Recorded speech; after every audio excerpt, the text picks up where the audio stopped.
이사야서 42장 1절에서 7절까지 한 목소리로 뜻을 생각하시면서 합독하시겠습니다. 시작. 내가 붙드는 나의 종, 내 마음에 기뻐하는 자, 곧 내가 택한 사람을 보라. 내가 나의 영을 그에게 주었은즉 그가 이방에 정의를 베풀리라. 그는 외치지 아니하며 목소리를 높이지 아니하며 그 소리를 거리에 들리게 하지 아니하며 성한 갈대를 꺾지 아니하며 꺼져가는 등불을 끄지 아니하고 진실로 정의를 시행할 것이며 그는 쇠하지 아니하며 낙담하지 아니하고 세상에 정의를 세우기에 이르리니 섬들이 그 교훈을 앙망하리라. 하늘을 창조하여 펴시고 땅과 그 소산을 내시며 땅 위의 백성에게 호흡을 주시며 땅에 행하는 자에게 영을 주시는 하나님 여호와께서 이같이 말씀하시되 나 여호와가 의로 너를 불렀은즉 내가 네 손을 잡아 너를 보호하며 너를 세워 백성의 언약과 이방의 빛이 되게 하리니 네가 눈먼 자들의 눈을 밝히며 갇힌 자를 감옥에서 이끌어내며 흑암에 앉은 자를 감방에서 나오게 하리라. 아멘. 이사야는 종의 노래라고 해서 예수님을 네 편을 통해서 예수님을 증거합니다.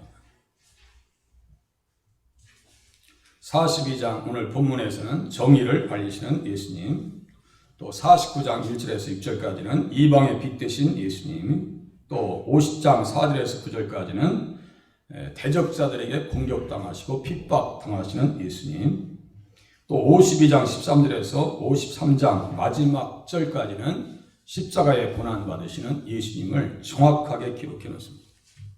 오늘 그 중에 한 말씀 42장 1절에서 7절까지 정의를 세우시는 예수님. 그래서 이사야는 예수님을 어떻게 증거하고 있는가 보세요. 이사야가 증거한 하나님의 종 예수 그리스도다 이렇게 제목을 드렸습니다. 이사야는 언제 활동했는가? 예수님 태어나시기 전 700년 전에 활동한 선지자입니다. 그가 활동할 때 유다 땅에는 어떤 사람들이 통치했는가? 이사야 1장 1절에 있는 말씀과 같이 우시야, 요담, 아하스, 히스기야 시대에 사역을 감당했다. 이사야의 이름의 뜻은 여호와는 구원이시다였지. 예수님의 이름의 뜻과 같습니다. 예수나 여호수아나 예수아나 호세아나 이사야나 같은 말입니다. 그 시대를 보면 특별히 아하스라고 하는 왕, 히스기야는 그런 대로 잘 감당합니다.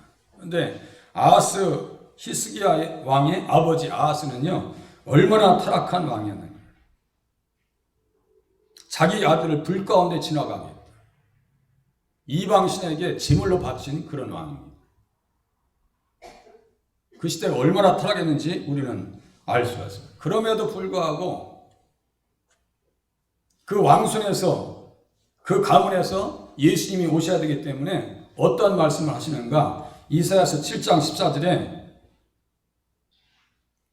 보라 처녀가 잉태하여 아들을 낳을 것이요 그의 이름을 임마누엘이라 하리라. 예수님 때문에 그 엄청난 죄악 속에서도 승리를 허락하십니다. 때로 우리가 신앙생활하면서 부족하고 연약할지라도 누구 때문에 우리를 살리시느냐? 예수님 때문에 살리는 줄을 알고 깨달으시면 됩니다. 하나님 앞에 비춰볼 때 이 모양 저 모양으로 봐도 부족하지만 주님의 십자가의 은혜 때문에 우리를 살려주신다고 하는 사실을 우리는 깨닫고 신앙생활 하셔야 됩니다. 얼마나 애가 타고 속이 타들어가면 이사야가 외칩니다. 하늘이여 들으라, 땅이여 귀를 기울이라. 내가 자식을 양육하였거늘 그들이 나를 거역하였도다. 하나님을, 예수님을 철두철미하게 대적하는 그러한 시대, 그야말로 소만도 못한 시대. 지금 사무엘상 6장 지금 새벽에 말씀을 전하고 있는데요, 6장에 보면 소가 가장 똑똑해요. 소는요, 자기가 갈 길을 정확하게 갑니다. 베스메스로 치우치지 아니하고.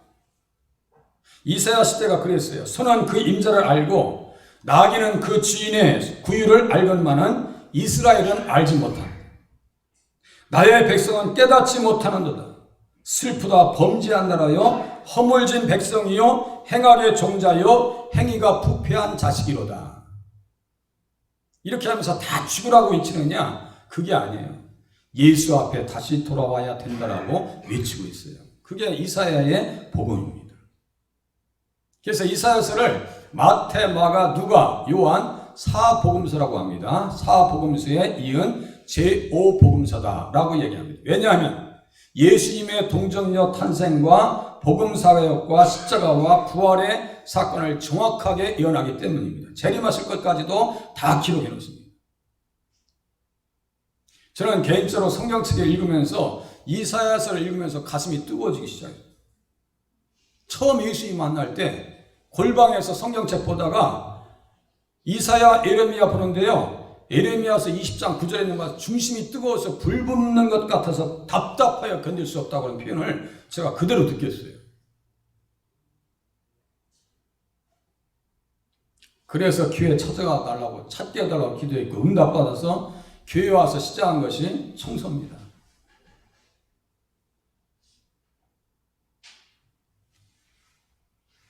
동정녀 탄생을 정확하게 찝어서 가르쳐줍니다.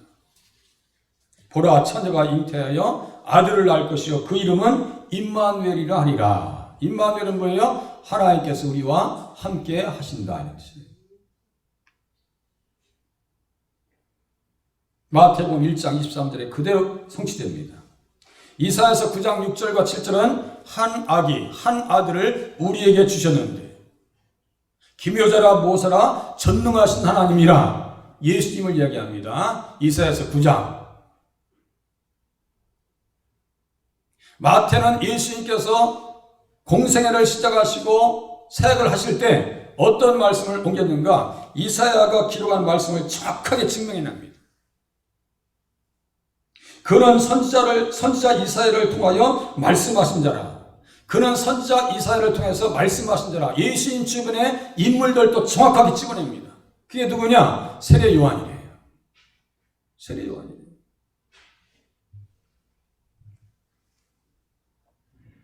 마태복음 8장 17절에 어떤 말씀이 있는가? 사람들이 말이죠. 귀신 들린 자를 데리고 옵니다. 병든 자들을 다 고쳐주십니다. 예수님께서. 그때 마태복음 8장 17절에 마태가 다음과 같이 얘기합니다. 이는 선지자를 통하여 하신 말씀에 우리의 연약한 것을 친히 담당하시고 병을 짊어지셨도다 함을 이루려 하심이라. 이 말씀을 제가 육신으로 해석하면 안 된다고 말씀드렸어요. 천국까지 시간을 연장시켜야 해석이 됩니다. 예수 믿으면 다 병이 치료받는다면서요? 맞아요. 어디까지 연결하셔야 한다고요? 천국의 내세까지 다 연결시켜야 되고 재림까지 연결시켜야 그 말씀이 확실하게 들어맞습니다. 육으로 풀어버리면요. 제가 전도할 때 그랬다 했죠. 배터리 가게 사장님한테 예수 믿으라 하니까 목사님 저도요 교회 좀 다녔었어요. 근데 성경 말씀 들어보니까요 안 맞아요. 왜요? 그랬더니 내가 뭘 구하고 하면은 뭐 딱딱 맞아야 되는데 성경이 안 맞아요. 그건 어떻게 풀어서 그래요? 육신으로 풀어서 그렇습니다. 육신으로 이성적 영역으로 성경 말씀을 풀어버리면요 성경이 안 맞다고요. 어디까지 연결시키라고요? 천국까지 연결시켜야 됩니다. 천국에는 무엇이 없어요? 눈물도 없고 곡한한 일도 없고 아픈 것도 없고 사망도 없는 줄로 깨달으시기를 바랍니다. 그 말씀까지 연결시켜야 돼요. 예수님의 부활까지 정확하게 집어냅니다. 이사야서 55장은 예수님의 부활장입니다. 그러니까 선지자예요. 다윗에게 허락한 확실한 은혜니라. 이사야서 55장 3절입니다. 이 말씀을 사도행전 13장 34절에 제가 무척 강조했던 말씀이에요. 이건 외우셔야 돼요. 그냥 이 말씀을 그대로 옮겨놓은 거예요. 이것을 이성으로 풀래야 풀 수가 없어요. 영에 감동된, 성령에 감동된 사람들에 의해서 해석을 해야 되는데 그게 누구인가? 사도 바울입니다. 그 말씀을 이해해서 기록으로 남긴 사람이 누가입니다. 사도는 아니고요. 누가입니다. 의사 누가. 사도행전 13장 34절 제가 읽어드릴게요. 하나님께서 죽은 자 가운데서 그를 일으키사 다시 썩음을 당하지 않게 하실 것을 가르쳐 이르시되, 죽은 자 가운데서 일으키사 다시 썩음을 당하지 않게 하실 것을 가르쳐 이르시되 내가 다윗의 거룩하고 밑부는 은사를 너희에게 주리라 하셨으며 그랬어요. 이 은사를 또 누구에게 주실까요? 성도들에게도 주실 줄로 믿으시기를 바랍니다. 우리들도 다시 살아날 거예요. 그러니까 십자가와 부활에 계속 이 말씀입니다. 성경은 다른 얘기하는 게 아니에요. 재림의 현상까지도 다 이야기합니다. 재림 이후에 이 천지가 어떻게 개벽될 것인지를 이야기하십니다. 이사야서 11장에 보니까 그때에 라고 써요. 그때에 이리가 어린 양과 함께 살며 표범이 어린 염소와 함께 누우며 송아지와 어린 사자와 살찐 짐승이 함께 있어 어린아이에게 이끌리며 젖먹는 아이가 독사의 금방에 장난하며. 오늘 인터넷 잠깐 보니까요, 아마존 강에 거대한 뱀이 찍혀 있어요. 그래서 이야, 세상에 아마존 강에 사람 살겄나. 제가 동물 다큐를 좋아한다고 했죠? 아나콘다 영화도 있어요. 그 뱀이 한 15살, 14살 되는 아이를 수영하다가 끌고 들어가서 삼켜버렸어요. 그러니까 어머니가 어떻게 했겠어요? 머리에 손을 올리고, 아나콘다야, 내 아들 돌려달라고 해서 돌려주냐고요. 우리나라는요, 뱀이 작아서 그냥 귀여워요. 열대 우림 쪽의 뱀은요, 우리의 허리만 씁니다. 허리. 제 몸통만 해요. 걸려보세요. 살겠나.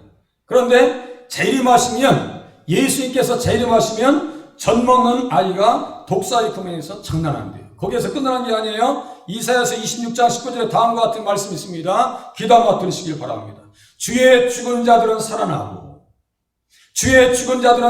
그들의 시체들은 일어날 것이다.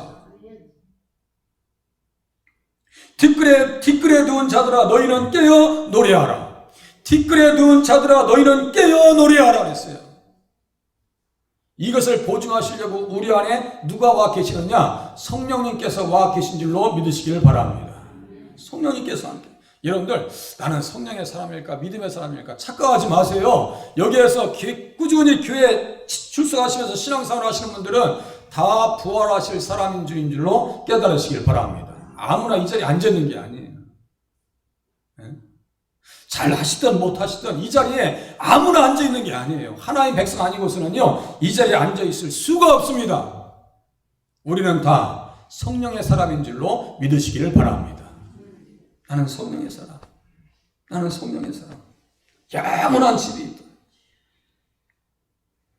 이사야가 다른 선지자들처럼 에스겔, 다니엘, 사무엘, 스바디아, 학개, 스가랴, 하박국, 다른 선지자들처럼 예수님에 대해서 영감 넘치는 글을 기록할 수 있었던 것은 그 안에 그리스도의 영이 함께 하셨기 때문입니다. 그리스도의 영이, 보세요. 그리스도의 영이. 베드로전서 1장 10절에 정확하게 그것을 기록합니다. 이 구원에 대하여는 죄 용서와 부활과 회복과 그러한 구원에 대하여는 너에게 임할 은혜를 예언하던 선지자들이 연구하고 부지런히 살피었다. 라고 하는 것은요, 대충 쓰지 않았다는 얘기예요. 아니, 김 목사가 설교하러 올라갈 때 대충 했겠어요?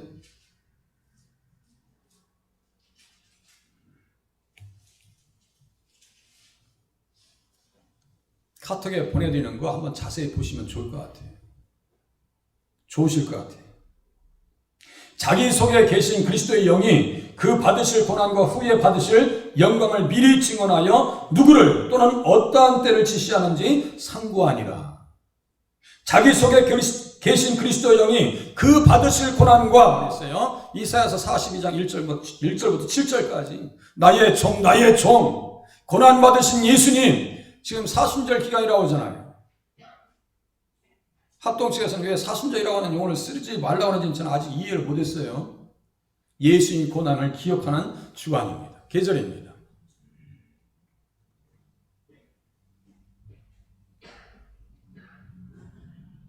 예언은 언제든지 사람의 뜻으로 낸 것이 아니요 오직 성령의 감동하심을 받은 사람들이 하나님께 받아 말한 것이다. 성령의 감동을 받으면 누구를 알게 되느냐? 예수 그리스도를 깨닫게 되는 줄로 믿으시길 바랍니다. 성령님이 내 안에 충만하면요 예수님의 말씀이 사모하게 돼 있어요. 왜냐하면 예수님은 우리의 신랑이시기 때문입니다. 여러분 밖에서 만약에 누가 신랑 욕하면 기분 좋아해요? 신랑에 대해서 험담하면 기분 좋으실 분 한 사람도 없을 거예요. 우리의 참된 신랑 예수님인 줄로 믿고 신앙생활 하셔야 됩니다. 성령님이 함께 하시니까 다윗도 예수님에 대해서 정확하게 얘기합니다. 다윗도요 예수님의 탄생에 대해서 시편 2장 7절을 너는 내 아들이라 오늘 내가 너를 낳았도다. 예수님의 성육신을 얘기합니다. 시편 2장 7절 그것도 예수님의 탄생을 얘기하는 거예요. 복음사역은 말할 것도 없고요. 어떻게 될 것을 사람들에게 미움받을 것까지 정확하게 다윗은 찝어줍니다. 십자가요 시편 22장입니다. 부활요 시편 16장입니다.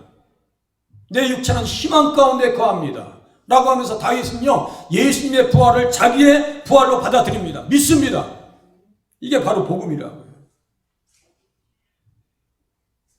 성령의 감동을 받으면 누구에 대한 지식을 갖게 되느냐? 예수 그리스도에 대한 지식을 가져서 그렇게 만족할 수가 없어요. 너무너무 감사하고.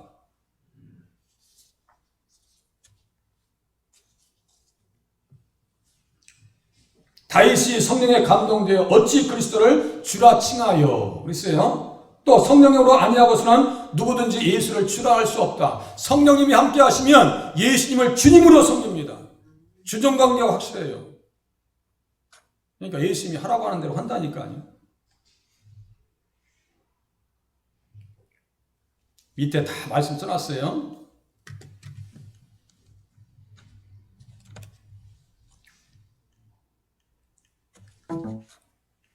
가장 중요한 시간에 컴퓨터가 지금 그래서 제가 자판도 주문해놨고요.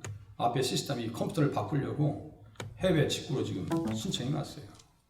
한 집사님께서 또 컴퓨터를 기증하셔서 이 현상이 또 묘합니다. 이것도 시간을 맞춰서 어찌 그렇게 잘 일을 치는지 이제 될 것 같아요. 되네요.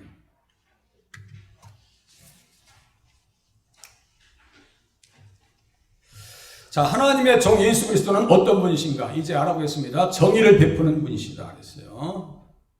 내가 붙드는 나의 종 내 마음에 기뻐하는 자 곧 내가 택한 사람을 보라. 믿음의 주에 온전하게 하시는 예수 그리스도를 바라보라. 똑같은 말씀이에요. 구약과 신약은 표현만 다르고 내용이 똑같아요. 똑같습니다. 내가 나의 영을 그에게 주었은즉 그가 이방에 정의를 베풀리라. 그는 외치지 아니하며 목소리를 높이지 아니하며 그 소리를 거리에 들리게 하지 아니하며 이렇게 기록하고 있습니다. 도대체 정의가 무엇일까? 정의는 무엇일까?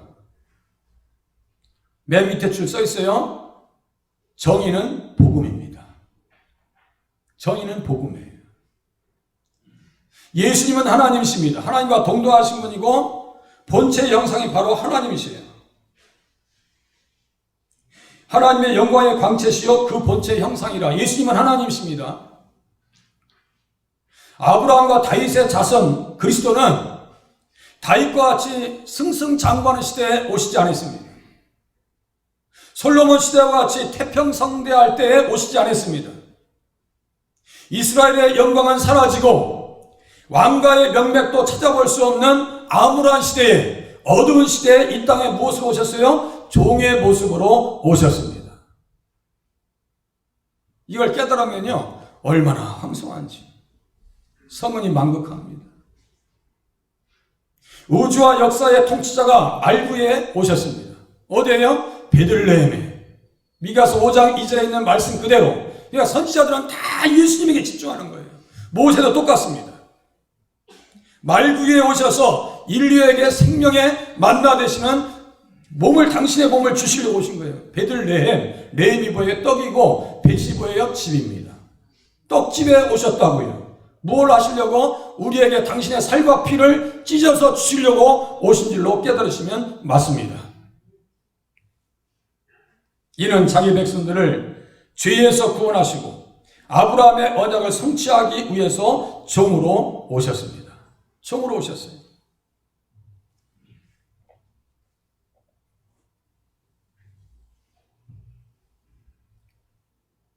이방에게 정의를 베푸시려고. 이것이 아브라함의 언약이에요. 그게 뭘까요? 창세기 12장 3절. 너로 말미암아 땅의 모든 족속이 복을 받을 것이다. 모든 족속이 누구예요? 이방에게까지. 이게 다 포함되는 거예요. 이게요. 다 포함되는 거예요. 천하 만민이 너로 말미암아 복을 받을 것이다. 성경을 꾸준히 읽으셔야 됩니다. 말씀 들으시면 그 복을 한마디로 뭐라 했어요? 천국이다 그랬어요. 천국. 자, 하나님의 종 예수 그리스도는 정의로 약자들을 살리시려고 오셨습니다. 상한 갈대를 꺾지 아니하며 꺼져가는 등불을 끄지 아니하고 진실로 정의를 시행할 것이며 그는 쇠하지 아니하며 낙담하지 아니하고 세상의 정의를 세우기에 이르리니 섬들이 그 교훈을 앙망하리라. 섬들이 그 교훈을 앙망하리라. 이 섬이 도대체 뭘까요? 섬을 지금 사람처럼 얘기했네요. 이 섬들을 보면은 마태복음 12장 21절 한번 펴보세요. 마태복음 12장 21절. 마태복음 12장이 그대로 옮겨 쓴 거예요. 지금 이게 말씀을. 마태복음 12장 21절. 그런가 안 그런가 확인하셔야 돼요. 성경을 보실 때는 무조건 아멘이 아니에요. 제가 붕괴하는 것도 아닙니다. 마태복음 12장 21절.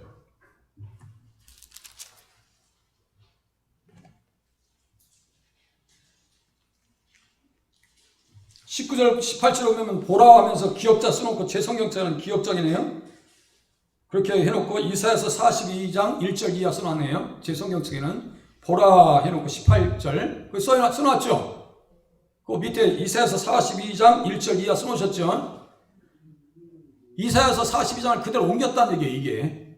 그러면 자 21절 말씀은 지금 이사야서 42장 4절 말씀입니다. 거기에 무엇을 바꿨느냐? 또한 이방들이 그의 이름을 바라리라. 섬들이 그 교훈을 바라리라. 이렇게 써놨거든요. 그 이방들이 결국 뭐예요? 이사야서 42장 4절에 있는 말씀에 무엇이에요? 그러니까 섬들이 이방인이네요. 성경은 그렇게 보셔야 되는 거예요. 가장 이게 기본적인 겁니다. 가장 기본적인 거예요. 아, 섬들은 이방인이구나.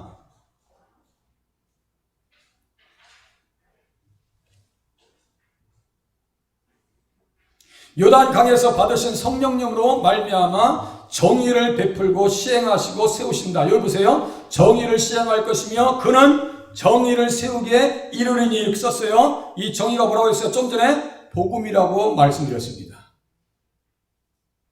능력이 충만하시니까 그 복음으로 상한 갈대와 꺼져가는 등불과 같이 상한 자들, 병든 자들, 버림받은 자들이 새 힘을 얻고 살 소망 가운데 들어가게 됩니다.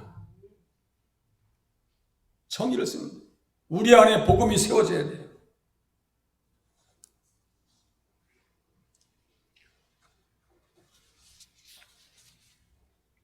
복음이 세워지면 어떤 현상이 나타날까요? 아까 다윗도 그렇고 고린도전서 12장 성령으로 하지 않냐고서는 누구든지 예수를 주시라 할 수 없다고 했어요. 복음이 우리 안에 들어오면요 예수 그리스도를 주로 섬기게 되고 하나님의 통치가 우리 안에 이루어지기 시작합니다. 그래서 어떤 고백을 하게 되느냐? 마태복음 6장에 있는 말씀과 같이 나라에 임하시옵소서. 뜻이 하늘에서 이루어진 것 같이 땅에서도 이루어지리라 하면서 이런 기도가 나는 거예요. 나는 하나님 나라의 백성이라고 하는 고백이 나가는 거예요. 상한 자들, 병든 자들이 복음으로 말미암아 치료받습니다. 눈먼 자들, 말 못하는 자들, 말 듣지 못하는 자들, 문둥병자들, 혈루병 앓는 자들이 예수님 앞에서 나와서 살소망 가운데 나갑니다. 그것이 마태복음 12장 9절에서 22절까지의 말씀입니다. 섬들은 그래서 이방인들이라고 했어요. 이 교훈이 무엇인가? 이 교훈은 문자적 뜻 그대로는 율법입니다. 제가 항상 말씀드리죠. 율법과 복음은 충돌하는 개념이 아니다 그랬어요. 이 교훈은 문자적인 뜻은 율법 토라입니다. 그게 뭐라고요? 복음이에요. 아, 복음을 받아들이면 살 수 있구나. 자, 섬들이 그 교훈을 앙망하리라. 이것을요, 사도 바울이 정확하게 구약에 있는 말씀을 인용하고 구약의 성경 기록자들이 이것을 다 기록해놨는데 우리가 눈치가 잘 없어가지고 이 말씀을 깨닫지 못했을 뿐입니다. 이 부분을 집중적으로 한번 조명해 보기로 하겠습니다.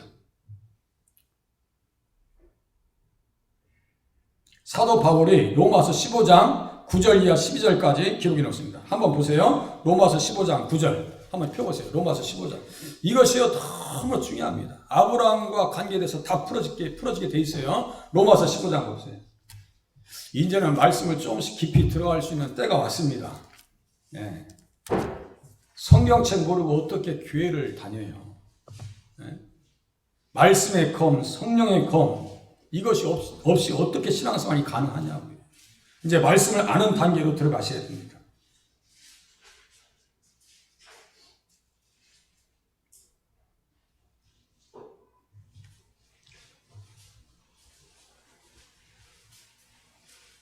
(15장 9절이요) 신약성경 259페이지입니다. 네, 늦게 찾으셔도 찾아놓으세요. 그냥 15장 9절 찾으시고 눈으로 한번 빨리 보세요. 그렇게 하고 거기에 관주, 이것은요 관주 이상의 의미입니다. 구약성경 그대로 갖다 옮겨놓은 거예요. 그대로 옮겨놓은 것은 관주 이상의 의미가 있어요. 가장 기본적인 방법입니다. 성경을 이해하고 공부하는 데 있어서 가장 기본적인 방법입니다. 15장 9절 같이 읽겠습니다. 시작. 이방인들도 그 궁일하심으로 말미암아 하나님께 영광을 돌리게 하려 하심이라. 기록된 바 그러므로 내가 열방 중에서 주께 감사하고 주의 이름을 찬송하리로다 함과 같으니라. 아멘. 기록된 바 15장 9절 해놓고 그러므로 해놓고 옆에 조그맣게 써놨죠. 이걸요 크게 써놔야 되는 거예요. 원래 제가 이거 마음에 안 들어요. 제 성경책에는 니은자 써놨어요. 니은자 써놓은 걸 보니까 시편 18장 49절 써놨어요. 시편 18장 49절 제가 읽어드릴게요. 여호와여 이름으로 내가 이방 나라들 중에서 주께 감사하며 주의 이름을 찬송하리이다. 이게 무슨 뜻일까요? 내가 이방 나라들 중에서 주께 감사하며 주의 이름을 찬송하리이다. 여기 섬들이 그 교훈을 앙망하리라. 섬들이 그 교훈을 앙망하리라. 이 섬들이 누구라 했어요? 이방인들. 15장 9절에 열방 중에서 열방이 누구예요? 이방인들이네요. 근데 이 사람들은 예수님께서 주신 복음으로 말미암아 어떻게 됐다는 거예요? 구원받고 감사하고 찬양을 올려드렸다는 뜻입니다. 무슨 말씀인지 아시겠죠? 그 중에 누구도 들어가요? 저와 여러분도 이 안에 들어가서 찬양하고 영광 돌리는 줄로 깨달으시기를 바랍니다. 내가 정말 구원받았고. 지난주에요 제가 유튜브에서 만가지 은혜라고 하는 찬양을 들었어요. 얼마나 복음성가를 부르시는 분들이 눈물로 찬양을 하고 영광을 올려드리는지 제가 가슴이 느껴져가지고 저도 눈시울이 적셔이 들어가니까요. 혼자 앉아서 붕이하고 있어요. 저도. 얼마나 뜨거운지. 야, 주님이 나를 죄 가운데서 구원해 주셨어. 너무너무 그 사실이 감사해서 어떻게 되는 거예요? 7절 보세요. 로마서 15장 7절. 그러므로 우리의 삶과 자세까지 다 교정시켜 줍니다. 그러므로 그리스도께서 우리를 받아 하나님께 영광을 돌리신 것 같이 너희도 서로 받으라 그랬어요. 사람 받기가 쉬워요, 어려워요? 부부간도 살기가 쉽지 않아요. 그죠? 갈등을 봉합하고 문화 충격을 이기면서 나가는 것도 쉽지 않아요. 저는 새벽형인데 우리 집사람은 저녁형이에요. 스타일이. 어떤 때 밸런스가 안 맞아. 그래서 저는 새벽에 반짝반짝해. 그런데 우리 집사람은 저녁에 반짝반짝대. 뭐 밸런스가 안 맞아. 그 문화 충격을 극복하면서 지금까지 온 거예요. 우리 집사람 아니고서는 나랑 같이 살 사람이 없어. 그래서 조금 깎고 맞춰서 여기까지 온 거예요. 맞죠? 흠 많고 티가 많고 문제가 많은 내 인생을 송두리째 우리 주님께서 받아주셨는데 내가 자녀를 가슴에 품지 못할까? 내가 남편과 부인을 가슴으로 품지 못할까? 며느리를 품지 못할까? 교우들을 품지 못할까? 품으실 수 있는 그러한 넉넉한 아량과 사랑으로 신앙생활 하실 수 있기를 바랍니다. 우리는 가족이에요. 하나님의 권속이래요. 아브라함의 자손이래요. 집안에서 무슨 가방끈 재는 사람 있어요? 집안에서? 집안 얘기할 때 가장 잘난 사람을 앞에 내세우고 싶지. 우리 교회도 그렇게 거듭나실 수 있기를 바랍니다. 잘 되면 칭찬해주고 말이죠. 예? 안 되면 가슴이 아파해줘야 되고 말이죠. 구원받은 자들이 어떻게 해요?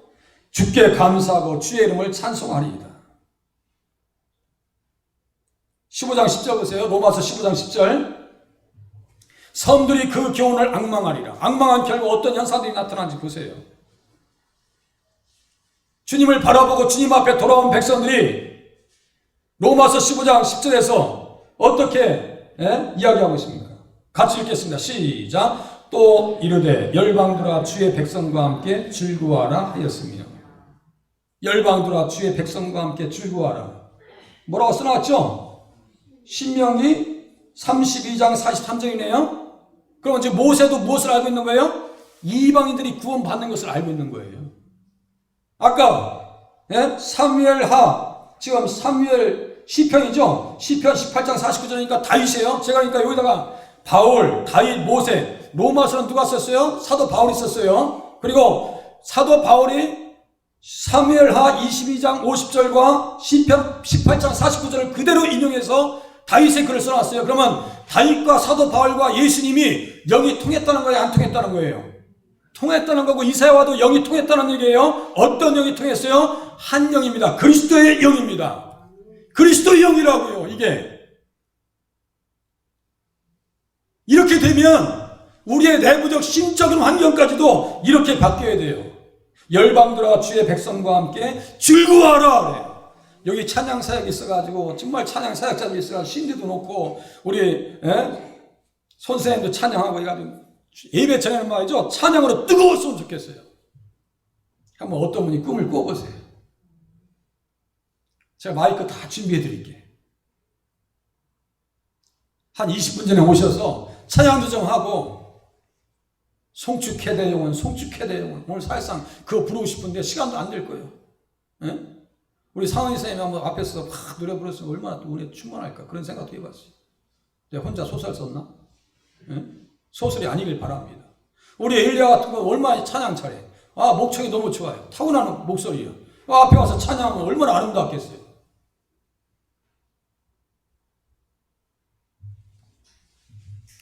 그러니까 신명기 32장 43절도 제가 읽어드릴게요. 너희 민족들아 주의 백성과 즐거워하라. 그대로 옮겨놓은 거예요. 너희 민족들아 주의 백성과 즐거워하라. 모세가 그걸 봐요. 이거 막 모세는 견딜 수가 없는 거야. 모세가 곧 내게 대하여 기록했다. 요한복음 5장 39절 맨 끝에 다 보세요. 다 성경이 곧 내게 대해서 기록해놨대요. 그것을 아브라함에게도 얘기하셨어. 너로 말미암아 너의 씨로 말미암아 천하 만민이 복을 받을 것이다. 다 그 말이에요. 예수 안에 들어오면 예수 그리스도의 정의 가운데 세워지면 복음 안에 들어오면 살 수 있고 찬양할 수 있고 회복될 수 있고 영원히 살면 육신도 살더라. 그 얘기하고 있는 거예요 지금. 누구의 고난 때문에요? 예수님 때문에. 이방인들이 그 교훈을 앙망하니 아브라함과 함께 복을 받게 된다라고 이야기하고 있습니다. 이제 마지막. 하늘을 창조하여 펴시고 땅과 그 서산을 내시며 땅 위에 백성에게 호흡을 주시며 땅에 행하는 자에게 영을 주시는 하나님 여호와께서 이같이 말씀하시되. 호흡을 축원하십니다. 생사와 복을 다 축원하십니다. 이사야서 42장 6절에 보니까 나 여호와가 의로 너를 불렀은즉 내가 내 손을 잡아 너를 보호하며 너를 세워 백성의 언약과 이방의 빛이 되게 하리니. 이방의 빛이 되게 하리니. 성경은 다이어입니다. 다양한 상황 속에서 우리에게 주신 말씀입니다. 예수님은 창조주가 되십니다. 만물의 운행자가 되시고 경영자가 되십니다. 내 인생의 경영자가 되십니다. 주님 앞에 무릎 꿇어보세요.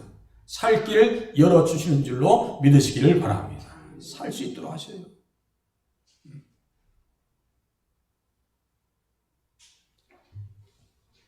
종 되신 예수님은 의를 위해서 부름을 받으셨고 백성의 언약과 이방의 빛이 되셨다. 그래서 예수님을 믿으면 우리들도 의롭게 되어져요.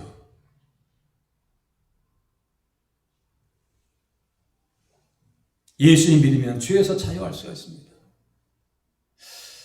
제가 영화를 처음부터 끝까지 보는 경우가 쉽지 않거든요. 그런데 어제는 오후에 OCN에서 첫 방송으로 프레디 머큐리 보헤미안 랩소디 영화를 반영하더라고요. 제가 관심이 있어서 처음부터 끝까지 쫙 봤습니다. 정말 그 음악적 영향력이요 대단합니다. 막 그 수많은 관중들 앞에서 그야말로 떼창이라고 있죠. 떼창 함께 노래하는데요 완전히 혼연일치가 되어버려요. 거기서도 가사말 중에서도 죄값이란 나오기도 하고 대사사 중에서 영생이란 말이 나와요. 근데 참 안타까운 것은 동성애에 빠집니다. 프레디 머큐리가 45세 나이에 죽임을 당합니다. 노래말 속에서 나는 죄값을 치렀어야 돼. 죄값을 어디에서 치렀냐? 제가 속으로 죄값을 어디에서 치렀는데 그 영혼이 너무너무 불쌍했어요. 너무너무 불쌍했어요. 거기에 따라하는 모든 관중들의 모습 속에서 참 가련하다는 생각도 들었습니다. 결국 죽은 이후에 조로아스터교의 장례식 절차에 따라서 화장하고 끝냈더라고요. 그룹 이름도 퀸이야. 퀸. 여왕이요. 누구 마음대로 죄값을 치렀냐? 누구 마음대로? 우리의 죄값은 예수님께서 십자가에서 다 짊어지신 줄로 깨달으시길 바랍니다. 예수님께서. 그래서 마태복음 26장 28절에 어떤 말씀이 있는가 봤더니요. 이것은 죄사함을 얻게 하려고 많은 사람을 위하여 흘리는 바 나의 피 곧 언약의 피니라. 이 피값이 바로 우리의 죄값인 줄로 깨달으시길 바랍니다. 이 피 뿌림이 없이는요 살 수가 없어요. 누구 마음대로 죄 용서받아요. 누구 마음대로 속죄했다고 자신 있게 얘기할 수 있어요. 예수님의 피 뿌림이 아니고서는 우리가 살 수 없는 줄로 깨달으시기를 바랍니다. 예수님의 피밖에 없네. 예수의 피밖에 없네. 사람들은요 이스라엘 백성도 그래요. 다 언약을 깨왔어요. 예수님은 언약을 성취하셨고 세우셨습니다. 또 빛이 되셨습니다.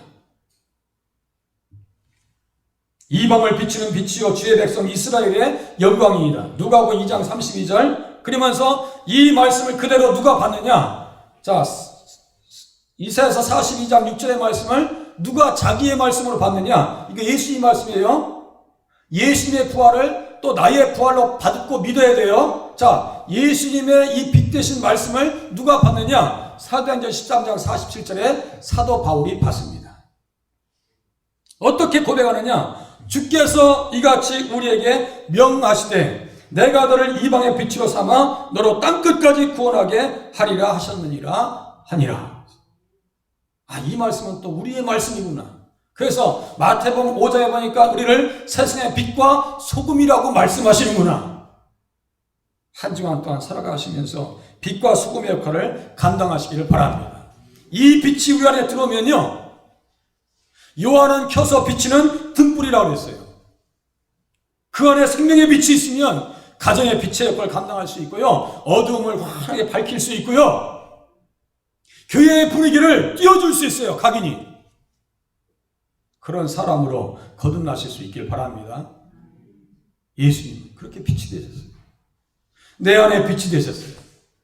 우리에게 빛이 되셨어요. 눈먼 자들의 눈을 밝히며 갇힌 자를 감옥에서 이끌어내며 흑암에 앉은 자를 감방에서 나오게 하리라. 눈을 밝히셨대요. 빛의 자녀들처럼 행하래요. 흑암에 앉은 자들을 감방에서 풀어주시어 사랑의 아들의 나라로 옮겨주셨대요. 우리를 어둠에서 빛으로 죄의 지체에서 의의 지체로 바꿔주셨습니다. 종으로 오신 예수님께 만 가지 은혜를 날마다 찬양하면서 살아가실 수 있기를 바랍니다. 만 가지 은혜 유튜브에서 한번 꼭 들어보세요. 만 가지 은혜. 이제 잠 깨시고 이제 같이 한번 예수님 어떤 분이시냐 보시겠습니다. 예수님 어떤 분이세요? 하나님께서 기뻐하시고 사랑하시는 종이십니다. 또 복음의 정의를 베푸시고 시행하시고 우리 안에 말씀, 복음의 말씀을 심어주셨습니다. 이스라엘과 이방인들을 지옥에서 구원하시는 종이 되십니다. 그죠? 감방에서 나오게 하셨습니다. 종으로 오신 예수님께 1만 가지의 찬양을 올려드리면서 살아가시길 바랍니다. 해도 찬양이 그렇죠. 종으로 오신 예수님과 같이 빛의 사명을 감당하면서 사시길 바랍니다. 종으로 오신 예수님과 같이 겸손한 자리에서 섬기면서 사시기를 바랍니다. 낮은 자리가 어딘가. 네? 우리 집사님도 일찍 오셔서 앞에 청소 다 하시고 말이죠. 안내하시고. 제가 너무너무 감사합니다. 네? 웬만하면 토요일 날도 다른 분들 가까운 데 계신 분들 오셔서 청소를 같이 하시면 좋겠어요. 다리도 불편하고 몸도 불편하신데 오셔서 청소하시구나. 네? 요새 주사 맞으시면서 다니신데 한 권사님. 누가 좀 그런 일 좀 뺏으시면 안 될까? 토요일 날. 물어보세요. 몇 시에 오시면 되는지. 종의 모습, 겸손한 모습으로 신앙생활 하시는 것이 필요합니다. 바로 예수님을 알게 하시고 종 되신 예수님을 닮아가길 원합니다. 종 되신 예수님을 찬양하면서 살길 원합니다. 다 같이 말씀을 생각하시면서 같이 기도하시겠습니다.